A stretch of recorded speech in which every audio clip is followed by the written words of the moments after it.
সংগ্রামী যৌথ মঞ্চ জিন্দাবাদ জিন্দাবাদ জিন্দাবাদ। এক কর্মচারীর ডিএ মেরে মন্ত্রী আমলা পকেটে ভরে সবার জানার দরকার। চুরি করেছে আমার ডিএ সরকার। সব রাজ্য ডিএ পায়, আমার ডিএ কোথায় যায় সবার জানার দরকার। চুরি করেছে আমার ডিএ সরকার। এক কর্মচারী ডিএ মেরে মন্ত্রী আমলা ফুর্তি করে সবার জানার দরকার। চুরি করেছে আমার ডিএ সরকার। অবস্থানের 519তম দিন ইতিমধ্যে উপস্থিত হয়েছে সংগ্রামী যৌথ মঞ্চ অর্থাৎ শহীদ মিনারের পাশাপাশি। প্রথম থেকে এই মঞ্চে রাজ্য সরকারি কর্মচারীরা মূলত যে দাবি করে আসছেন যে অবিলম্বে বকেয়া মর্গ ভাতা প্রদান করতে হবে এবং দ্বিতীয়তম দাবি বিভিন্ন সরকারি সংগ্রামী নিয়োগ এবং তৃতীয়তম দাবি অস্থায়ী কর্মচারীদেরকে স্থায়ী করা। এই তিন দাবির স্বার্থে প্রায় 1 বছরেরও বেশি সময়সীমা ধরে আন্দোলন করছেন শহীদ মিনারের পাশাপাশি সংগ্রামী যৌথ মঞ্চ। এমত অবস্থায় দেখা যাচ্ছে সংগ্রামী যৌথ মঞ্চের রাজ্য সরকারের কর্মচারীদের যখন বিধায়ক মন্ত্রীদের বেতন বৃদ্ধি হয়েছিল তখন কিন্তু দেখা গেছিল রাজ্যের বিরোধী দলনেতা শুভেন্দু অধিকারী তিনি নিজে মঞ্চে আসেন এবং তিনি বলেন ওই বেতন এবং বৃদ্ধি ভাতা তার কিন্তু কোনো রকমভাবেই দরকার নেই, বরঞ্চ সংগ্রামী যৌথ মঞ্চে যারা যিনি আহ্বায়ক রয়েছেন ভাস্কর ঘোষ তাকে প্রদান করেন এবং তিনি বলেন যে মূলত যে ইতিমধ্যেই যে সংগ্রামী যৌথ মঞ্চ সেই মঞ্চের ইতিমধ্যে বিভিন্ন যে কোর্ট কাছারি মামলাগুলি রয়েছেন এবং ডিএ মামলার যে শুনানি ইতিমধ্যে সুপ্রিম কোর্টে হয়ে থাকেন সেইখানে যেন সেই খাতের টাকা ব্যয় করা হয়। উল্লেখযোগ্য পরায়ণভাবে কিন্তু সংগ্রামী যৌথ মঞ্চের তরফ থেকে বলা হয় যে কার্যত তারা এই টাকা নেবেন না এবং তারা নিজেরা নিজেদের যে ক্ষমতাশীল বিষয় রয়েছেন সেই দিয়েই তারা কিন্তু আগামী দিনে তাদের মামলা লড়াই করে যাবেন। এমত অবস্থায় দেখা যাচ্ছে আজকে বিধানসভায় সংগ্রামী যৌথ মঞ্চের তরফ থেকে 6 সদস্যের প্রতিনিধি দল এবং উল্লেখযোগ্য পরায়ণভাবে কিন্তু সরকারি কর্মচারী পরিষদের তাদের তরফ থেকে যে প্রতিনিধি দল তারা কিন্তু আজকে পৌঁছায় বিধানসভায়। সেখানে গিয়ে রাজ্যের বিরোধী দলনেতা শুভেন্দু অধিকারীর সঙ্গে দেখা করেন এবং শুভেন্দু অধিকারীর সঙ্গে দেখা করার পর শুভেন্দু অধিকারীর তরফ থেকে কিন্তু কার্যত প্রায় 40,000 টাকা অর্থাৎ হচ্ছে গিয়ে যে মন্ত্রী বিধায়কদের যখন বেতন বৃদ্ধি হয় যে ভাতা বৃদ্ধি হয় তার যে টাকা সেই টাকা কিন্তু ফের সংগ্রামী যৌথ মঞ্চকে প্রদান করা হয়। একইভাবে আজকে গান্ধী মূর্তির পাদদেশের যে ছবি আজ এসএলএসটি 9 to 12 চাকরি প্রার্থীদের অর্থাৎ যারা যোগ্য জেনুইন ক্যান্ডিডেট যারা শীত গ্রীষ্ম বর্ষা সকল ঋতুকে অতিক্রম করে বসে রয়েছেন দীর্ঘদিন ধরে গান্ধী মূর্তির পাদদেশে তাদের আজ 1200তম দিন। সবটা মিলিয়ে ইতিমধ্যে সংগ্রামী যৌথ মঞ্চের তরফ থেকে সরকারি কর্মচারী যারা রয়েছেন তারা ঠিক কী মনে করছেন প্রথমেই কথা বলার চেষ্টা করবো। নিখিলদা রয়েছেন এই মুহূর্তে। নিখিলদা আজকে অবস্থানের 519তম দিন হয়ে গেল, দেখা যাচ্ছে রাজ্যের বিরোধী দলনেতা শুভেন্দু অধিকারী ফের আপনাদেরকে তার যে বেতনের বর্ধিত অংশ সেই টাকাটা প্রদান করলেন এবং এমত অবস্থায় দেখা যাচ্ছে আজকে এসএলএসটি 9 to 12 চাকরি প্রার্থীরা 1200তম দিন। রাজ্য সরকার একের পর এক বিচারিতা করে চলেছেন, এখনো পর্যন্ত বিয়ে মিলছে না, অন্যদিকে দাঁড়িয়ে বেকারত্বের যে জ্বালা সেই জ্বালাটাকে দূরীকরণ করা যাচ্ছে না, কী বলছেন? প্রথম কথা হচ্ছে বিরোধী দলনেতা যে টাকাটা দিয়েছেন সেটা সংগ্রামী যৌথ মঞ্চকে নয়, যেহেতু সংগ্রামী যৌথ মঞ্চ এই ডিএ মামলার পার্টি নয় সেহেতু পশ্চিমবঙ্গ সরকারি কর্মচারী পরিষদ সেই দল যেহেতু এই মামলার সঙ্গে যুক্ত আছে সেই জন্যে সেই টাকাটা ওদেরই দেওয়া হয়েছে, চেকেতেও ওনার নামই লেখা আছে। এটা একটু কারেক্ট করে দিতে হবে। আর তবু একটা জিনিস ওনাকে বলতে হবে ধন্যবাদ বিরোধী দলনেতা যে তিনি তার কথাটা রেখেছেন, অন্তত উনি এই আমাদের সরকারি কর্মচারীদের দুঃখটা বুঝে নিজের এই বর্ধিত অংশ যেটা তিনি পরিত্যাগ করেছিলেন সেটা এই লড়াইয়ের পাথেয় হিসেবে এই লড়াইয়ের রসদ হিসেবে দান করেছেন। এই জন্যে ওনাকে আন্তরিক ধন্যবাদ। এইভাবে মানবিক হয়ে যদি আমাদের মুখ্যমন্ত্রী একটু আমাদের কথাটা দয়ার পরবশ চিত্তে ভাবেন তাহলেই সমস্যা মিটে যাবে। ভারতবর্ষের প্রায় সবকটি রাজ্য কেন্দ্রীয় হারে দিয়ে দিচ্ছে, তাদের আর্থিক সংকট নেই। সবার তো আর মহারাষ্ট্র বা তামিলনাড়ুর মতো আর্থিক ক্ষমতা নেই, কিন্তু তারাও দিচ্ছে। এমনকি উড়িষ্যা রাজ্য যার রেভিনিউ আর্নিং বছরে জিডিপি যেটা অনেক কম পশ্চিমবঙ্গ কিন্তু তারাও দিয়ে দিয়েছে পুরোটা। আমরা দিতে পারছি না কারণ নাকি উন্নয়নের বন্যা বইছে। তা উন্নয়ন কী হচ্ছে তো আমরা বুঝতে পারছি। ইসিএল রপ্তানি গোটালো, ব্রিটানিয়া কোম্পানি বিস্কুট তৈরি করতো, সেটা সকলেই জানেন এবং ছোটোবেলা থেকে আমরা ব্রিটানিয়া বিস্কুট থেকে বড়ো হয়েছি বলতে পারা যায়। সেই ব্রিটানিয়াও চলে গেল। এইভাবে উন্নয়ন হচ্ছে খুবই। এখন তো আমাদের দিয়ে একটা ভাতা সেইটা বাদ দিয়ে সব ভাতাজীবী হয়ে গেছে। এই অবস্থায় যদি চলতে থাকে পশ্চিমবঙ্গের শ্রী বৃদ্ধি, আর্থিক বৃদ্ধি কীভাবে হবে সেটা নিশ্চয়ই বুদ্ধিজীবীরা ভাববে। যে বুদ্ধিজীবী বলেছেন যে দিয়ে মানুষের কর্মচারীদের অধিকার নয়, আমার সেই বুদ্ধিজীবী চিন্তা শক্তি নিয়েই প্রশ্ন তুলতে ইচ্ছা করে। কারণ আমি সরকারকে সেইভাবে দোষ দিতে চাই না এই জন্যে, কারণ তারা কিছু না কিছু লোকের বুদ্ধির উপর নির্ভর করে চলে। যেমন ভোটে কীভাবে তড়ি পার হবে তার বুদ্ধি একটা কোম্পানি দেয়, ম্যানেজমেন্ট কোম্পানি, ঠিক তেমনি এরাও সেই রকম বুদ্ধিজীবী এবং তারাই সে নিজে কেন্দ্রীয় হারে দিয়ে নিয়ে বলছে মানে আপনি আচরি ধর্ম পরের শিখাও, সেটাও সেই মনে হয় ছেলেবেলায় পড়েনি, অথচ সে একজন বিখ্যাত বুদ্ধিজীবী। আমি বলবো অমর্ত্য সেনকে নোবেল প্রাইজ না দিয়ে ওনার নামটা রেকমেন্ড করা উচিত এই বছরের নোবেলের জন্য। আমি আরেকবার সকলকে ধন্যবাদ দিতে চাই এই জন্যে যে লড়াইটা চলছে তাতে কেউ কেউ বা সমষ্টিগতভাবে নৈতিক সমর্থন জানাচ্ছেন, কেউ আর্থিক সমর্থন জানাচ্ছেন। এইটা নিয়ে সংগ্রামী যৌথ মঞ্চ তার লড়াই চালিয়ে যাবে এবং যারা এই 12 দিন ধরেও পড়ে আছে, আমরা তো 519 দিন আছি, তাদের অবস্থা আরও খারাপ। তারা যোগ্য লোক পরীক্ষায় পাস করে বসে আছে, এর চেয়ে দুর্ভাগ্যজনক আর কিছু হতে পারে না একটা রাজ্যের পক্ষে। এখন পশ্চিমবঙ্গ থেকে শিক্ষক হওয়ার জন্যে দলে দলে দেখবেন ছাত্রছাত্রীরা এবং যুবক যুবতীরা বিহারে যাচ্ছে। আগে আমরা খুব তুচ্ছ তাচ্ছিল্যের সঙ্গে এইসব শব্দগুলো ব্যবহার করতাম, বিহার, উত্তরপ্রদেশ বা ঝাড়খণ্ড তখন ছিল না, সেইখানে যাচ্ছে এবং প্রচুর আমার জানা লোক আছে যারা ঝাড়খণ্ডের শেষ শিক্ষক নিয়োগের পরীক্ষা প্রচুর বাঁকুড়া, পুরুলিয়া, মেদিনীপুর, উভয় মেদিনীপুর, বর্ধমান থেকে ছেলেমেয়েরা ওই ঝাড়খণ্ডের চাকরি পেয়েছে। এখন এই আমাদের অবস্থা হয়েছে, আমাদের হয়তো শেষমেশ গোয়াতে গিয়েও পরীক্ষা দিতে হবে কিছু একটা করার জন্যে। দেখা যাবে হয়তো ছুতো মিস্ত্রির কাজেরও পরীক্ষা নেবে তারা, যে বাঙালি ছুতো মিস্ত্রি নেওয়া হচ্ছে, তোমরা এসে পরীক্ষা। এইটাই পশ্চিমবঙ্গের ভবিষ্যৎ হবে বলে আমার মনে হচ্ছে। যদি ভুল করে থাকে ক্ষমা করে দেবে সরকারকে। বিষয় এখানে একটা প্রশ্ন, যে বিষয়টা হচ্ছে যে এই যে রাজ্য সরকার আপনাদের সঙ্গে বারংবার যে বিচারিতা করে চলেছেন, একদিকে চাকরি প্রার্থীরা তারা বসে রয়েছেন, সকালবেলা চিত্র জীবনী মাধ্যমিক কলেজে শুরু করে একই চিত্র আপনারা বসে রয়েছেন। রাজ্য সরকার নতুনভাবে ক্ষমতায় আসার পর আপনাদের কথাকে একবারে ভাববেন না? না না, উনি তো যতটুকু ভাবছেন সেটা আমাদের চাপই ভাবছেন, শুধু এই যে আমি দিয়ে সাপেক্ষে এই যে 3% প্রথমে উনি দিয়েছিলেন, তারপরে যে 11% দিয়েছেন, সেটা আমাদের সংগ্রামী যৌথ মঞ্চের যৌথ চাপ। এবং সেটাকে এমনভাবে বলছেন, কখনো বলছেন এপ্রিল মাস থেকে দিলাম, কখনো বলছে জুন মাস থেকে বেড়ে গেল, এবং মিডিয়া সেটাকে এমনভাবে বলছে যেন মনে হচ্ছে সব মিটে। এবং ইউটিউব পোর্টালগুলোর পড়লে তো মনে হবে যে সব মিটে গেছে, কোনো সমস্যাই আর নেই। আর সবচেয়ে দুঃখ, আমাদের দুঃখ তো আছেই, ছেড়ে দিন, আমাদের চেয়েও বড় দুঃখ হচ্ছে যোগ্য প্রার্থী যাদের বয়স চলে গেল, ধরুন আর কিছুদিন পরে কারো কারো বয়স 40 পেরিয়ে যাবে, তখন তারা কী করবে? এইটুকু ভাবনা, এইটা মানবিকভাবে সরকারকে আমরা অনুরোধ করছি, আমি ব্যক্তিগতভাবে এবং সংগ্রামী যৌথ মঞ্চের পক্ষ থেকে, যে এদের কথাটা অন্তত ভাবুন যে তাদের বয়সটা চলে যাবে, তাদের আর কোনো ভবিষ্যৎ থাকবে না, তারা কী করবে? এইটা সবার আগে ভাবা উচিত। সরকার একটু মানবিক হব, ইগোটা ত্যাগ করুন। হ্যাঁ, আমরা অধমন, কিন্তু আমরা বাঁচার অধিকারটুকু তো আছে না, সেটুকুও নিয়ে নেবেন সরকার, এইটুকু আবেদন। আমি আরও কথা বলার চেষ্টা করবো। এই মুহূর্তে সিলভাসটা রয়েছে, আর সিলভাসবাবু একটা প্রশ্নের মুক্তির দিন মূলত অবস্থানের আজকে 519তম দিন। সেই 519তম দিনে দেখা যাবে সরকারি কর্মচারী পরিষদ যারা রয়েছে তাদেরকে শুভেন্দু অধিকারী 40,000 টাকা তার যে বর্ধিত বেতন, সেই বেতনের অংশটুকু প্রদান করলেন। এবং অন্যদিকে দেখা যাচ্ছে আজকে গান্ধীমূর্তি কলেজে 22তম দিন ধরে বসে রয়েছে এসএসসি 9 গ্রুপের যোগ্যজনের ক্যান্ডিডেটরা। কী বলবেন সরকার?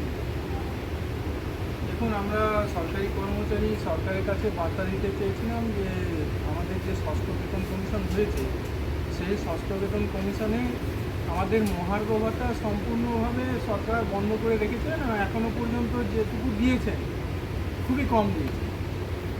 কেন্দ্রীয় সরকারের মহার্ঘ ভাতা 50% পেরিয়ে গেছে। আমাদের এই ইলেকশনের পারপাসে হয়তো জানুয়ারি এবং এপ্রিলে এসে যে আমরা 2 কিস্তি দিয়ে দিলাম, তাতে আমাদের 14% দিয়ে দিল। এই মহার্ঘ বাজারে আমরা রাজ্য সরকারি কর্মচারীরা মহার্ঘ ভাতাটা পাচ্ছি না। তার মানে এই নয় যে পশ্চিমবঙ্গের আপামর জনতা খুব ভালো আছে। মহার্ঘ ভাতা সরাসরি বাজারের সঙ্গে যুক্ত। আমরা যে টাকাটা পাবো সেটা বাজারেই আবার নিয়ে যাব। এইভাবে শুধুমাত্র স্থায়ী কর্মচারীদের নয়, অস্থায়ীভাবে যারা কাজ করছে আমাদের মহার্ঘ ভাতা বৃদ্ধির জন্য তাদেরও প্রাপ্যতা বাড়ছে। আমরা তাই সরকারের কাছে অনুরোধ করেছিলাম যে আমাদের সঙ্গে আলোচনায় বসুন, আলোচনায় বসার পর যে মহার্ঘ ভাতা প্রাপ্য আছে তা নিয়ে একটা সুনির্দিষ্ট পথ দেখানো যাবে। সরকার আমাদের সাড়া দেয়নি, কিন্তু আমরা ধন্যবাদ দেবো বিরোধী দলনেতাকে, তিনিও তো সরকারের একটা অঙ্গ। তিনি প্রথম থেকে আমাদের সাথে রয়েছেন এবং আমাদের আন্দোলনে তিনি বলেছিলেন যে আইনি লড়াইটা চলছে, তাতে আমি কিছু প্রদান করতে চাই। আমাদের ওনাদের যেটা বেড়েছে, বৃদ্ধিটা হয়েছে, প্রত্যেকটা এমএলএ বোধহয় 40,000 টাকা প্রতি মাসে বৃদ্ধি হয়েছে। তিনি বলেছিলেন তার বর্ধিত অংশটা সংগ্রামী যৌথ মঞ্চকে দান করবে, কিন্তু আমরা সঙ্গে সঙ্গে তাদেরকে জানিয়েছিলাম যে আমাদের সরকারি কর্মচারীদের অনুদানের ভিত্তিতে এই মঞ্চ চলছে। আমরা কোনো রাজনৈতিক দল বা কোনো আমলার কাছ থেকে কোনো টাকা পয়সা আমরা গ্রহণ করছি না, সেটা আমাদের উপযুক্তও নয়। তাই ডিএ কেসটা যারা চালাচ্ছেন, যারা পার্টি আছে, তাদেরকে তিনি সেটা প্রদান করুন। তা আমাদের মঞ্চের সঙ্গে মোটামুটি আন্দোলনের সঙ্গে এখনও পর্যন্ত কর্মচারী পরিষদ যুক্ত আছে, তাই তিনি কর্মচারী পরিষদকে ওই টাকাটা সরাসরি দিয়েছেন, মঞ্চটি কিন্তু কোনো টাকা দেয়নি। এবং আমরা প্রতিবাদ করেছিলাম যে আমরা কোনো অনুদান আমরা সংগ্রহ করছি না, আমরা শুধুমাত্র শিক্ষক কর্মচারীদের কাছ থেকেই অনুদান এই মঞ্চ চালানোর জন্য গ্রহণ করছি। তিনি সেটা মেনেছেন এবং তিনি তাদেরকে দান করেন। এছাড়াও এই যে বর্ষাকালীন অধিবেশনটা সামনে আসছে, আমরা ওনাকে অনুরোধ করেছি আবার মহার্ঘ ভাতার দাবিটা যাতে বিধানসভায় আলোচনার জন্য তোলা যায়। তিনি বলেছেন হ্যাঁ সেটাও দেখা যাবে, আমরা সামনে যে অধিবেশনটা হবে সেখানে মহার্ঘ ভাতার দাবিটা আবার তিনি জানাবেন। তো মহার্ঘ ভাতা যতক্ষণ পর্যন্ত একটা নির্দিষ্ট জায়গায় না যাচ্ছে ততক্ষণ পর্যন্ত পে কমিশনটা তার আসছে না। আপনারা দেখুন সেন্ট্রাল পে কমিশন কিন্তু অষ্টম পে কমিশনে রিসেন্টলি বসলো বলে, কিন্তু আমাদের মহার্ঘ ভাতা এমন একটা জায়গায় থমকে আছে যে না আমরা ষষ্ঠ বেতন কমিশনের যে বর্ধিত অংশ সেটা পাচ্ছি, 48 মাসের বকেয়া তো মেরেই দিয়েছে। আবার যদি আমাদের সপ্তম বেতন কমিশন বসে, সেটা কখন বসবে আর কত বছর পর লাগু হবে, আবার আমার সেই বর্ধিত অংশকে মেরে দেওয়া হবে কিনা এই নিয়ে আমরা আশঙ্কায় রয়েছি। তার জন্য আমরা এখনও পর্যন্ত আন্দোলনের রাস্তায় রয়েছি। সরকার যদি আমাদের সঙ্গে আলোচনায় বসে তাহলে একটা পথ দেখানো যাবে। দ্বিতীয় দাবি আমাদের যেটা ছিল যে সরকারি যে শূন্য পদগুলো রয়েছে, সেই শূন্য পদগুলো যোগ্য মেধার ভিত্তিতে অনুশীলনের মাধ্যমে নিয়োগ করতে হবে। 6 লক্ষ পদ শূন্য, সেই 6 লক্ষ পদ শূন্য থাকা সত্ত্বেও আজকে দেখুন এই শিক্ষকরা রাস্তায় এবং কর্মচারীরাও রাস্তায় বসে রয়েছে। তাদের যোগ্যতা তারা নির্বাচিত হয়েছে, মেরিট লিস্টে তাদের নাম আছে, কিন্তু তাদের নিয়োগ হয়নি। তাদের আজ 1200 দিন, মানে কি বলবো, আমাদের পূর্ব বক্তা যিনি বললেন যে 1200 দিন পেরিয়ে গেছে এবং কিছু কিছু যোগ্য প্রার্থীর বয়সও বলে 40 বছর পেরিয়ে যায়। তারপর তাদের সামনে ভবিষ্যৎটা কী? সরকার যদি এই তাদের একটা পথ না দেখান, তারা কোন দিকে যাবে? আমার তো আমরা খুব আশঙ্কিত হচ্ছি যে আগামী দিনে পশ্চিমবঙ্গের ভবিষ্যৎ কোন দিকে যাবে। আমরা সরকারের কাছে বিনীত অনুরোধ করছি, অবিলম্বে এই যোগ্য প্রার্থী, যে কেসটা 16 জুলাই উঠতে চলেছে, আপনারা যোগ্য প্রার্থীর তালিকা দিন, অযোগ্যের তালিকা দিন এবং গোটা প্যানেল বাতি না হয়ে যোগ্যরা যাতে আবার নির্বাচিত হয়ে তাদের স্বস্থানে পুনর্বহাল হতে পারে। এখনও তারা আশঙ্কায় রয়েছে যে জুলাই মাসের পর তাদের ভবিষ্যৎ কী হবে। তারা ওই যোগ্য যে সেপারেশন লিস্ট সেগ্রিগেশন করতে বলেছে সুপ্রিম কোর্ট, সেটাকে মান্যতা দিয়ে যদি উপযুক্ত ক্যান্ডিডেটদের তালিকা দেওয়া হয়, আমার মনে হয় সঠিক বিচার হবে এবং সরকার সেই সঠিক বিচারের পথে হাঁটবে, এটা আমার ধন্যবাদ। একটু সুমিতাদির সঙ্গে কথা বলার চেষ্টা করবো। সুমিতাদি, আজকে অবস্থানের 519তম দিন, ইতিমধ্যেই দেখা যাচ্ছে সরকারি কর্মচারী পরিষদ যারা রয়েছেন তাদেরকে শুভেন্দু অধিকারী ফের 40,000 টাকা তার যে বেতন বৃদ্ধি, সেই বেতন বৃদ্ধির বর্ধিত অংশটুকু প্রদান করলেন। অন্যদিকে দেখা যাচ্ছে যে গান্ধী মূর্তির পাদদেশে 1200তম দিন, এসএলএসটি 9-12 যোগ্য জেনুইন ক্যান্ডিডেট, আপনাদের 519, ওনাদের 1200তম দিন। রাজ্য সরকার না রাজ্য সরকারি কর্মচারীদের কথা সঠিকভাবে ভাবছেন, না ভাবছেন এ রাজ্যের শিক্ষিত বেকার যুবক যুবতীদের কথা, সবটা মিলিয়ে কী বলবেন? দেখুন, আজকে পশ্চিমবঙ্গ বঞ্চিতদের পশ্চিমবঙ্গ হয়ে গেছে। এখন আর পশ্চিমবঙ্গ হচ্ছে একটা উন্নত রাজ্য বলা যায় না। এখন পশ্চিমবঙ্গের একটাই পরিচয়, বঞ্চিত রাজ্য। এখানে বিভিন্ন জায়গায় বিভিন্ন জন বিভিন্নভাবে বঞ্চিত হচ্ছে। আমরা যেমন দিয়ে পাচ্ছি না, তেমন এসএলএসটিরা চাকরি পাচ্ছে না। যারা যোগ্য তারাও চাকরিটা পাচ্ছে না। আগামী 16ই জুলাই যে কেসটা হবে সেখানের জন্য কিন্তু এখনো অবধি এই আচার্য সংসদ থেকে কিন্তু এখনো অবধি কারা যোগ্য কারা অযোগ্য সেই লিস্টটা কিন্তু তৈরি করতে পারেনি।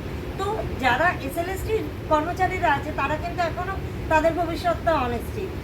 প্লাস হচ্ছে এখানে এমন অনেক শিক্ষকরা আছে যারা হচ্ছে দিনের পর দিন বসে রয়েছে, কিন্তু তারা তাদের মেধার ভিত্তিতে যে চাকরি সেটা পাচ্ছে না। মোটামুটি এখন পশ্চিমবঙ্গ একটাই যা বঞ্চিতদের, কিন্তু হ্যাঁ সবাই বঞ্চিত নয়, নেতা মন্ত্রীরা কিন্তু বঞ্চিত নয়।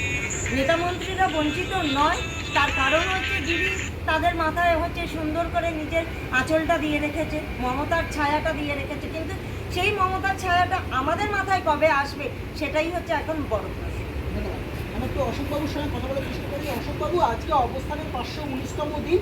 দেখা যাচ্ছে রাজ্যের বিরোধী দলনেতা শুভেন্দু অধিকারী আজকে বিধানসভায় দাঁড়িয়ে সরকারি কর্মচারী পরিষদকে তার বেতনের যে ইতিমধ্যে বর্ধিত বেতন তার যে 40,000 টাকা তা প্রদান করলেন, এবং অন্যদিকে দেখা যাচ্ছে যে আজকে SLST ন্যায়নির্ভর চাকরি প্রার্থীদের যোগ্য জেনুইন ক্যান্ডিডেট তাদের 1200তম দিন।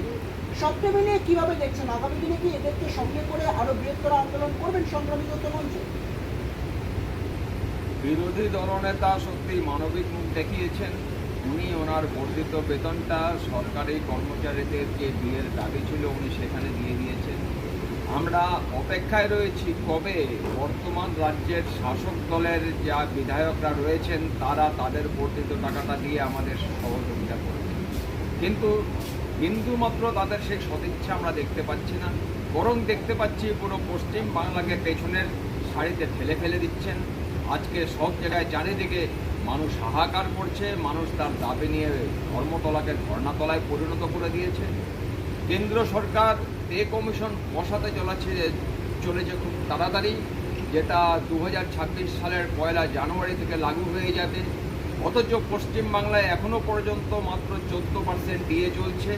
এটা কবে 50%-এ আসবে? তারপরে পে কমিশন অনেক দূর দেখতে পাচ্ছি। অতএব রাজ্য সরকারের কাছে অনুরোধ করব, আমরা তো আগে থাকতেই একটা পে কমিশন পিছিয়ে রয়েছি কেন্দ্র থেকে, এইটা কি আমরা দ্বিতীয় পে কমিশন পিছিয়ে যাব না তো? অতএব রাজ্য সরকারের কাছে সরকারি কর্মচারীদের পক্ষ থেকে অনুরোধ করব, রাজ্য সরকারি কর্মীদের এইভাবে ঘা দেবেন না। একটা পে কমিশন পিছিয়ে আছি, আর যেন আমরা পেছনে না যাই। কেন্দ্রীয় সরকারের সঙ্গে সঙ্গে চলুন, রাজ্যটাকে বাঁচতে দিন। রাজ্যটা খুব খারাপ অবস্থার মধ্যে চলে যাচ্ছে। আগামী দিনে আমরা সবাই মিলে যাতে রাজ্যটাকে বাঁচাতে পারি সেই প্রচেষ্টা সংগ্রামী যৌথ মঞ্চ অবশ্যই করবে। আর রইল আগামী আন্দোলন, হ্যাঁ যারা বঞ্চিত প্রার্থী তাদের নিয়ে আমরা আবার আগামী দিনে অনেক বড় আন্দোলনে নামবো যদি সরকার আমাদের সঙ্গে সঙ্গ না দেয়। আমরা এই দৃঢ় প্রতিজ্ঞ আমরা এই মঞ্চ থেকে যে আমরা এই লড়াই চালিয়ে যাব আমাদের দেহের শেষ রক্তবিন্দু পর্যন্ত। রাজ্যের মুখ্যমন্ত্রী মমতা বন্দ্যোপাধ্যায় তিনি বলেছিলেন, যখন তিনি বিরোধী দলনেত্রী ছিলেন, তিনি বলেছিলেন যে যার দিয়ে দেওয়ার অধিকার নেই তার ক্ষমতায় থাকারও কোনো অধিকার নেই। এই কথা যখন তিনি বলেছিলেন, আর যখন তিনি রাজ্যের মুখ্যমন্ত্রীর পদে বর্তমান অবস্থায় দাঁড়িয়ে রয়েছেন আরও আরেকবার সরকার গঠন করার পর, তখনই দেখা যাচ্ছে একের পর এক দ্বিচারিতার ছবি। ইতিমধ্যে বিধানসভায় যখন বিরোধী বিধায়করা রয়েছেন, বিশেষ করে বঙ্গ বিজেপির যে সকল বিধায়করা, সেটা শঙ্কর ঘোষ থেকে শুরু হতে পারে, সেটা আসানসোলের বিজেপি বিধায়িকা অগ্নিমিত্রা পাল থেকে শুরু হতে পারে, সেটা একাধিক বিজেপি শীর্ষ নেতৃত্ব বিজেপি বর্গ বিধায়কগণরা বা বিধায়িকাগণেরা, তারা যখন বিধানসভার অন্দরে রাজ্য সরকারি কর্মচারীদের কিংবা ইতিমধ্যেই যারা গান্ধী মূর্তি কিংবা মাতঙ্গিনী মূর্তির পাদদেশে বসে রয়েছেন সেই যোগ্য জেনুইন ক্যান্ডিডেটদের হয়ে যখনই প্রশ্ন তোলেন, তখনই দেখা যায় বিধানসভার অন্দর থেকে স্পিকারের একের পর এক সাসপেনশনের লেটার। আর এই লেটার যখন তারা পান, তখন তাদের কাজ করার আরও সাধারণ মানুষের জন্য যে দৃঢ় প্রতিজ্ঞা তা আরও ক্রমশই বাড়তে থাকে। এই ছবি কার্যত কিন্তু দেখা যাচ্ছে সংগ্রামী যৌথ মঞ্চতেও, কারণ অবস্থানের আজকে তাদের 519তম দিন। উল্লেখযোগ্য পরায়ণভাবে ইতিমধ্যে বলে রাখা ভালো, আজকে বিধানসভায় সরকারি কর্মচারী পরিষদের প্রায় 6 সদস্যের প্রতিনিধি দল বিধানসভায় যখন পৌঁছান, বিধানসভায় পৌঁছে যাওয়ার পর রাজ্যের বিরোধী দলনেতা শুভেন্দু অধিকারীর সঙ্গে দেখা করেন। শুভেন্দু অধিকারী তার যখন মন্ত্রী বিধায়কদের যে বেতন বৃদ্ধি হয় সেই বেতন বৃদ্ধির প্রায় বর্ধিত যে 40,000 টাকা, সেই 40,000 টাকা কিন্তু প্রেরণ করেন এই সরকারি কর্মচারী পরিষদের 6 সদস্যের প্রতিনিধি দলকে। এখন আগামী দিনে সংগ্রামী যৌথ মঞ্চ তারা বলছেন, বা রাজ্য সরকারি কর্মচারীদের যে মঞ্চ, সেই মঞ্চের তরফ থেকে বলা হয়েছে, যারা প্রথম থেকেই দাবিটা করে আসছেন যে বকেয়া মহার্ঘ ভাতা প্রদান করতে হবে এবং বিভিন্ন সরকারি দপ্তরগুলিতে স্বচ্ছতা ছেড়ে শূন্য পদে নিয়োগ এবং অস্থায়ী কর্মচারী স্থায়ীকরণের কথা, তারা বলছেন এই 9 to 12 SLST যারা যোগ্য জেনুইন ক্যান্ডিডেটরা বসে রয়েছেন দীর্ঘদিন ধরে গান্ধী মূর্তির পারদেশে, তাদের দাবি এবং অন্যদিকে দাঁড়িয়ে বকেয়া মহার্ঘ ভাতার দাবি, এই দুটি দাবিকে সামনে রেখে আসন্ন বিধানসভায় যে বর্ষাকালীন অধিবেশন চলবে, সেই অধিবেশনে যেন বিজেপি বিধায়করা আরও একাধিকবার তাদের হয়ে এই বক্তব্যের কথা যেন স্পিকারের কাছে তুলে ধরেন। এখন দেখার বিষয়, একাধিকবার দেখা যাচ্ছে যখন কেন্দ্র সরকারের যারা কর্মচারীরা রয়েছেন, সরকারি কর্মচারীরা, তাদের যখন মহার্ঘ ভাতা বৃদ্ধি হচ্ছে, সেক্ষেত্রে কিন্তু বৃদ্ধি হওয়ার পর এ রাজ্যের রাজ্য সরকারি কর্মচারীদের ফারাক থেকে যাচ্ছে মহার্ঘ ভাতার সঙ্গে অনেকটাই পরিমাণে বেশি। সেই জায়গাকে সামনে রেখে যাতে আগামী দিনে এই পরিস্থিতি না হয়, রাজ্যের মাননীয় মুখ্যমন্ত্রী মমতা বন্দ্যোপাধ্যায় এই রাজ্য সরকারি কর্মচারীদের কথা ভাবেন এবং অন্যদিকে দাঁড়িয়ে এ রাজ্যের শিক্ষিত বেকার যুবক যুবতীদের কথা যারা যাতে ভাবেন, তার বিষয়ে কিন্তু একেবারে কিন্তু আশ্বাসপূর্ণ বার্তা চাচ্ছেন এ রাজ্যের রাজ্য সরকারি কর্মচারীরা শহীদ মিনারের পারদেশ থেকে বসে। এখন দেখার বিষয়, আদেও রাজ্যের মুখ্যমন্ত্রী মমতা বন্দ্যোপাধ্যায় তারা কি ভাববেন, বা তিনি বা তার মন্ত্রী বিধায়কগণেরা কি ভাববেন, বা অর্থমন্ত্রী তিনি কি ভাববেন এই রাজ্য সরকারি কর্মচারীদের কথা, এবং ভাববেন কি শিক্ষামন্ত্রী এ রাজ্যের চাকরি প্রার্থী যোগ্য জেনুইন যারা রয়েছেন তাদের ভবিষ্যতের কথা, সবটা মিলিয়ে উঠতে চলেছে কিন্তু একটা বিস্তারিতভাবে জল্পনা। পরবর্তী পরিস্থিতি কোন দিকে যায় সেদিকে থাকবে নজর রাখুন শুধুমাত্র ভিশন প্লাস নিউজে। শহীদ মিনার থেকে বিদীপ্ত বিশ্বের report, vision plus news, Kolkata. আমরা সরকার সঙ্গে কথা।